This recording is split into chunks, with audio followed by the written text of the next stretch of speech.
All right, so first up, we're going to go to Age of the Nerd with Kristen. You can unmute yourself. Hi, thank you so much for taking a few minutes to speak with us today. Thank you. So I'm really enjoying the series so far. So I'm curious, as actors for both of you, what it has been like to peel back some of the layers of these characters, because it seems like there's a lot going on and, a lot under the surface as well. Is there anything that you were surprised to learn about yourself as actors as you continue to explore the storylines? Wow. Anything that we continue? Yeah. I mean, wow, that's a fantastic question, first of all. I think just being understanding, I guess, what is being asked of you as an actor. What I think a lot of my experiences I had were very lovely and luxurious, but there was at the end of the day, it was on a studio lot, or it was, you could sit in a comfortable chair, and not that we didn't have comfortable chairs on the set, but we were on location all the time. And when we were on a break, on a turnaround in a scene, oftentimes we'd be in a working police precinct, or we'd be on in an alleyway. And so there really wasn't a moment when you were taking yourself out. You were just totally immersed. And I think that it was a really wonderful gift as an actor to be so immersed in the world of Long Beach. Yeah. And to Troian's point, we don't live in Long Beach. We don't reside in Long Beach. So to have that hour and a half, sometimes maybe 2 hour commute to Long Beach, it kind of allowed you to just leave your real world behind. And you were forced to just fall into the reality of the environment that the production design team and everybody else created for us. Absolutely. Great, thank you. Mm-hmm. Thank you, Kristen. Up next is Jamie with Sci-Fi-vision. Hi, guys. Thanks so much for talking to us. Hi. So the relationship between Harmon and Diaz is such an important part of the show. Can you talk about sort of developing that friendship, that camaraderie between the two of you? Go ahead. Sure. I always go back to this, but I think it begins with the writing. I feel like Tim and Elliot and the rest of the writers did an incredible job at creating these characters that come from all different walks of life. People from Bishop to Lastman to Diaz to Harmon. They all have a different way of viewing the world and a different way of policing. And to see all of those people in the same environment having to interact and to having to work towards a common goal, I feel like that's what was most interesting to me, especially now that I'm able to see the show and witness it as a spectator. I feel like that was one of the most fascinating things that I was able to witness as a viewer. Mm-hmm. Absolutely. Like you said, the entirety of the show really is about this relationship, and it as a small microcosm of something much larger. And I think what's really incredible about the opportunity that we give our audience is you really get to come in to the patrol car with us. You get to spend all of this time with us, going from call to call to call, really not getting any breaks. You never see us at home. It's not about our personal lives. It's about our lives out in the community doing this job. So getting to go to work each day with an incredible scene partner, I think the relationship really had an organic build to it. The more Harmon and Diaz got to know each other and trust each other, so too did, myself and Brandon. Okay, great. Thank you so much. Thank you. Thanks, Jamie. Up next is Joe with Cherry the Geek TV.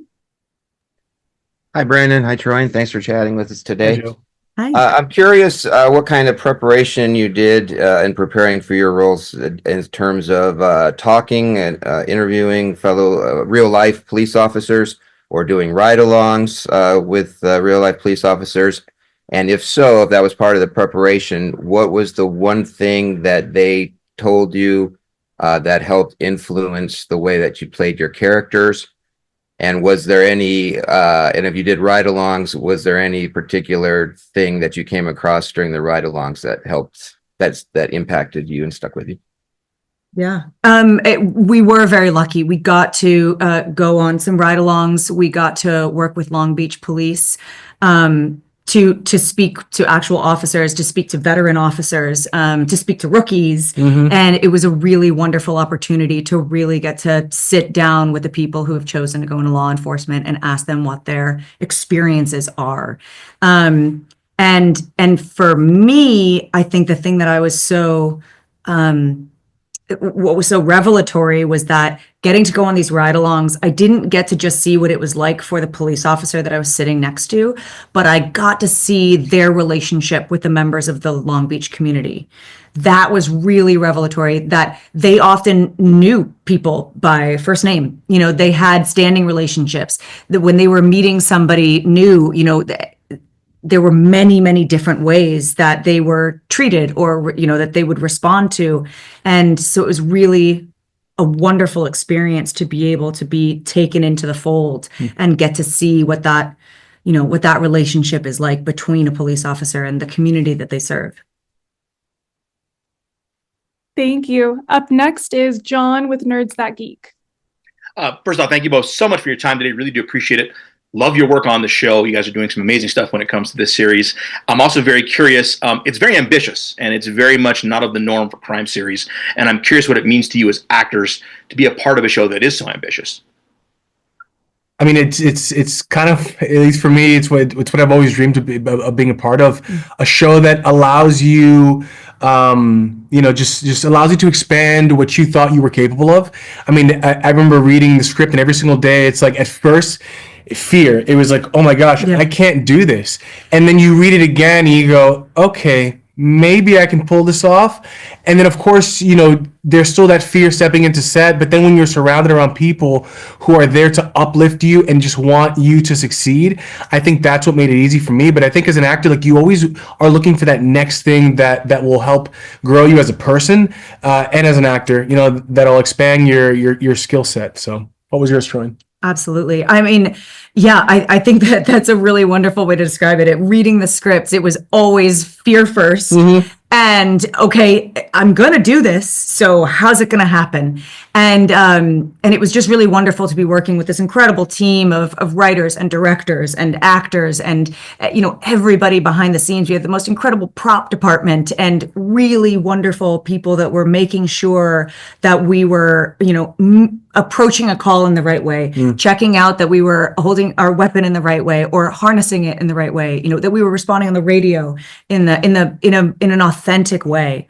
And so for us, and for me, I'll speak for myself, like, it was just so exciting to be put in this position to be able to portray something so authentically, that all we had to do was do our best to get to the truth of it. You know, what does it really sound like when you're putting something out on the radio? Because when it's, if I were in that position, I would be screaming and I would be terrified and you wouldn't get a word of it. And it was really wonderful to have a tech on set with us. And he was like, if you're that, you know, scared and you project that on the radio, they're not going to be able to locate where you are. You need to be clear. You need to be calm. And so to have that kind of authenticity was just really incredible. And I agree with you. It's a very ambitious show, but I think first and foremost, our goal was be authentic, and that allowed us to reach for something bigger. Wonderful. Thank you both so much. Appreciate it. Thank you. Thank you. Up next is Raju with Sports Kita. Hey, so I love the show as well. My question is, how much are you both like the characters that you play? Are there, you know, elements of Harmon and Diaz that resonate with each one of you? Yeah. I kind of want to like answer this one for Harmon. Like how I see similarities between Harmon and Troian is they're both extremely hardworking. You know, they've earned their way to where they are right now. You know, a lot of the times, you know, it's as an actor, you look for similarities, but it's always interesting, like as the actor playing opposite the person, to say, oh, okay, I know Troian as a person, and I see elements of her that she's bringing to this character while also building elements that might be unfamiliar to her. So it was really fascinating for me to watch her build this character each and every day and add little nuances that, like, I noticed, you know, acting opposite side her. Thank you. It was, I mean, you know, really, it was the same kind of watching you building Diaz. You know, there's just this he has an unbridled enthusiasm, and that mirrors your passion for which you approach things. I mean, Brandon is you'll never catch him. I would catch him sometimes sitting down and closing his eyes because it was absolutely necessary. And it was one of those amazing moments where I was like, wow, I'm so glad that he's taking that moment, because I know he's putting every ounce of energy into this scene, into this moment, into portraying Diaz as, beautifully as possible, so complicated in so many layers, and it takes a lot out of you. And I think that your energy and his energy and the passion that you both have, I think is really, I don't know, it's inherent to both of you. Thank you so much. Thank you. Sports Up Peter. next is Shayna with Fangirlish. Hello. So looking at the relationship dynamic and how it builds from the day one of these two together to what happens in the last episode, where do you think the turning point is for them from their starting off kind of on, they don't know each other, and how much of the trust that's been built do you think possibly gets fractured or affected with that final decision in the final episode? There was a moment in the trailer that Diaz tells her, like, I'm 100% with you. And I don't want to spoil it for those who haven't watched the show, but I feel like, at least for me and my character, that was the moment where everything came into question and he had to make a definitive answer, because it was a matter of, in that moment, life and death. And I feel like for him, for my character, that was the moment where he decided, I have to trust this person fully. I might not want to, but I have to, because it's a matter of life and death. Yeah. And without giving too much away, it was really wonderful to get to watch over the course of the 8 episodes that there's a moment in which Harmon really needs Diaz. She really needs him, and she really wants to consider herself sort of not above his help, but that she doesn't need to ask for his help in a way. And I think what's so incredible about Diaz and the way Brandon imbued that moment was that there was so much strife in their relationship, and still he holds out his hand to her in this way that is like, I don't expect anything back. I can just help you. And it's a really beautiful moment for their characters. And I think it's really beautiful the way it carries them into the end, because you start to understand, at least for me, when you see the ending, why the betrayal, which I totally agree, feels like a betrayal. It feels like a betrayal to her. It feels like a betrayal to him. But at the same time, you understand that there is love and care in it. Yeah. Couldn't agree more. All right, up next is Manny with That Hashtag Show. Congratulations on the series. I have to say, as someone who works in a newsroom, some of your scenes really stressed me out, thinking that I would have to cover some of the calls that you went to. So the authenticity is there. I really appreciated that. And with all the training that you went through, all the mentoring with officers, and just really with what you know about police officers, how did you then go back to the creator's vision of making sure that you're putting the person behind the badge first? Boy, I think that just begins with the writing. I mean, at the end of the day, yes, policing is their profession, but I think this show does an incredible job at just showing the human side of these characters. I mean, yes, we're witnessing them as they're going from call to call, but in the midst of those calls, they're dealing with familial issues. They're dealing with relationship issues, and the beauty of the show is witnessing them lean on each other in the midst of all the chaos that's happening around them. I think for me that was fascinating to read. It was fascinating to watch when I watched it as a spectator, and I hope viewers feel the same way. Yeah, I agree. I think he really encapsulated it. It was always it was written. It was on the page from the jump that there were these calls that a lot of them are based on, real things that police officers have, expressed to Tim and Elliot or to us. They've told us these stories, but it was all written in how Harmon feels about this. It's in the dialogue, and you see how Diaz feels about this, and how they might have totally opposing opinions going into the same call, but they have to put that aside and operate as a team. And then afterwards, when they walk out of it, that's when they can, either check in on each other or not, or respond to the next thing. If they even have a moment to do so. If they have a moment, yeah. Yeah. All right, up next is Doug with Takes on Tech. Hi, Troy. Hi, Brandon. Hi. Question for you. Great. When it comes to the office, aka the squad car, how did that affect you as acting? Because it's such a limited space to be expressive in. And what kind of tech did you guys kind of discover along your way, which you were kind of surprised that officers use? Great question. Yeah. Hmm. Well, I want to say, that it is very limiting to be in the car, but it's really wonderful because as we were kind of talking about this earlier, it's constrictive, but at the same time, there's a freedom in that. When you don't have a giant room to walk across, when you don't have to decide whether I'm sitting down on this line or I'm standing up or I'm crossing over here, I have this prop to deal with. You're really like, I've got this much space and I've got the movement of my head and I've got whether or not I'm leaning on my armrest or I'm checking my mirror. How can I get across all of these emotional beats with this limited space? And so in that way, it's actually kind of wonderful because it strips away of a lot of options. And so you see very clear how you want the scene to go, and also there's just play. There's more play, I think that's a great point, Troian. I think a lot of the times when we have so many options at our expense, like it's almost like analysis by paralysis or paralysis by analysis. It's like we're filled with all these options and we can't make a choice. Where when you're in that squad car, I think it kind of simplifies things for you. And it's about the dialogue and it's about the emotional connection with you and the actor opposite sides you. So it's on the surface, it might seem limiting, but for us, I think it actually played to our benefit.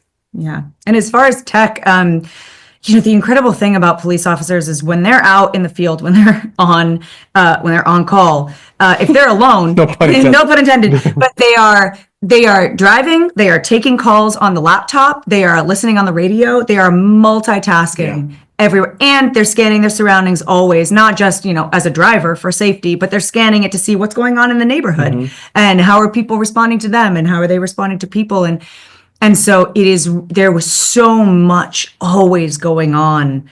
I would say that was my takeaway, was that every time we pulled up to a scene, there were 13 different things that a police officer does. You know what I mean? But you're getting your baton, you're turning on your body cam, you're putting the car in park, which I did not do. One day I almost killed Brandon. I only did it once and I'm never going to do it again. But it genuinely was that thing, because also like you got to roll up as fast as possible. And so Mama rolled up as fast as possible, was so excited to get out and get her baton that she just didn't throw it all the way in park. And I believe I stamped on the brakes and screamed, no. And it actually, weirdly enough, made the car stop. Yeah. So it turns out that technology, just braking and parking, is great. Hey, thank you guys. Thank you. Thank you. All right, John with Nerd Reactor, you're up next. Gesundheit. Hi, hello, how's it going? So one of my favorite scenes in the show was just getting to see your characters, or just cops, having their lunch break, getting to eat, maybe showing off their favorite local spots. So I was wondering, for each of you, did you get a chance to like show off, like, hey, this is like my favorite spot, let's go over here? Yeah, there's that moment where Harmon brings Diaz to like her two moments. One where she brings him to like her safe haven, where she like goes to decompress, and for her to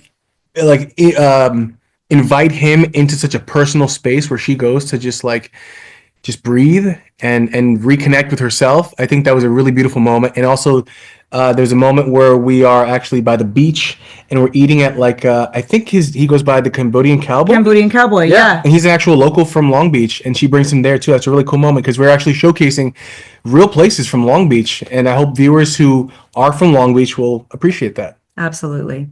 Yeah. It was really wonderful because it just brought us into the character and the environment of Long Beach, even more. And when we who are not from Long Beach, we're just so excited to get to be able to step into this world and, see the Cambodian coffee truck and go to the Cambodian Cowboy barbecue. And yeah, it was really wonderful. I'll have to check it out.